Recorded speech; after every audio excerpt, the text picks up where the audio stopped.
जी, सबसे पहले मैं आप सब पत्रकार बंधुओं को आप सभी सादर निवेदन है कि मैं आप सब लोगों को, मेरे पास शब्द नहीं है कि मैं आपके लिए क्या कहूं, इसलिए निसंदेह मैं यह प्रयास कर रहा हूं कि आप लोग इस बात को समझें कि मैं स्वागत में कुछ भी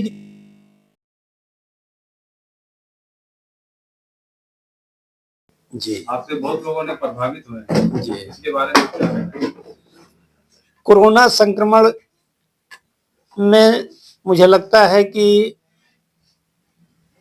800-900 पेशेंट लगभग मेरे पास आए और जनरली हमने उनको बहुत इजी वे में लिया और मैं आप लोगों को बता भी सकता हूं कि मैंने किन किन दवाओं का प्रयोग किया उनके ऊपर, जिससे आप जान करके आश्चर्यचकित होंगे कि कोरोना जैसे वायरस को इतनी आसानी से समाप्त किया जा सकता है। उसमें एक मेडिसिन जो थी वो जस्टिसिया एडाटोडा, जिसे आप हिंदी में आयुर्वेद की भाषा में यदि आप जानना चाहें तो उसे अड़ूषा कहते हैं। अड़ूषा का नाम आप सब लोगों ने जरूर सुना होगा। डॉक्टर साहब, लोग कोरोना के नाम से ही डर जाते थे। जी, आपने एक बात बताया कि एक आयुर्वेदिक दवा में अड़ूसिया कहते हैं, जी, नाम से डर जाते थे। कोरोना था क्या, जबकि बहुत लोग अभी बता नहीं पा रहे थे, है था क्या कोरोना, क्या सिम्टम थे उसके?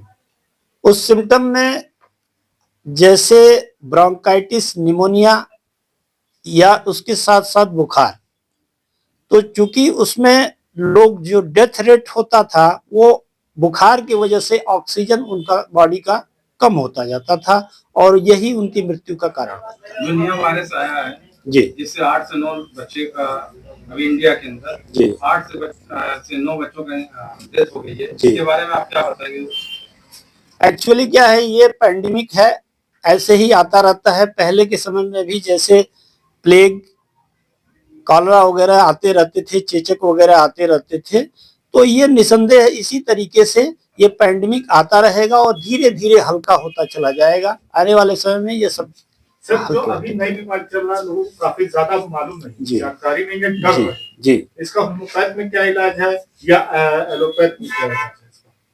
एलोपैथ के बारे में तो मैं कुछ नहीं कह सकता, ये तो आपको कोई एलोपैथ का ही चिकित्सक बता पाएगा, लेकिन मैं समझता हूँ कि होम्योपैथ में ऐसी कोई बीमारी नहीं जिसका इलाज न किया जा सके। नई जनरेशन जो है जी, ये होम्योपैथ पर भरोसा नहीं रखती है जी, 90% कम से कम। जी, 10% होम्योपैथ पर रखते हैं, जी। इसके बारे में आप क्या कहना चाहते हैं? इसमें मैं तो सीधे सीधे कहूंगा, क्योंकि मेरे विचार भी थोड़े क्रांतिकारी हैं, मैं कुछ ज्यादा ही बोल जाऊंगा।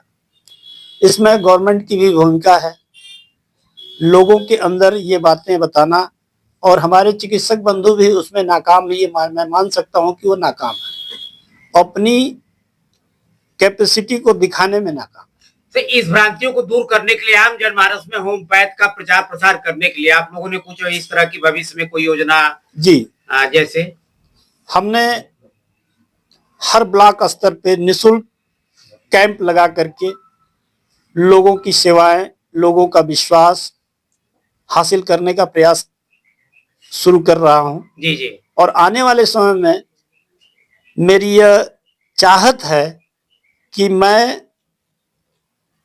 चैरिटेबल एक संस्था के द्वारा, हाँ, एक संस्था के द्वारा लोगों की आजीवन सेवा की जाए और वो विदाउट, मतलब निःशुल्क हो। सर, जहां तक मेरा मानना है कि कुछ इस तरह के कैंपों का आयोजन विद्यालय परिसर में कराया जाए, जहां छोटे छोटे बच्चे दंत चिकित्सा या नेत्र संबंधी कुछ ऐसी बीमारियां उनकी होती हैं, तो एक पहल विद्यालयों से स्टार्ट करनी चाहिए, हमको ये लगता है जी। तो इस दिशा में आप कब तक इस तरह का भावी योजना है सर? अब ये मार्च से शुरुआत होगी जी, और जिसमें आप सब लोगों का सहयोग मुझे चाहिए। नौजवानों से आप क्या संदेश देना चाहेंगे? नौजवानों को यह संदेश देना चाहेंगे कि आप किसी भी तरह के पैंडेमिक से परेशान ना हो और होम्योपैथ से सर्वांगीण स्वास्थ्य का विकास किया जा सकता है। Thank you sir. बहुत बहुत धन्यवाद।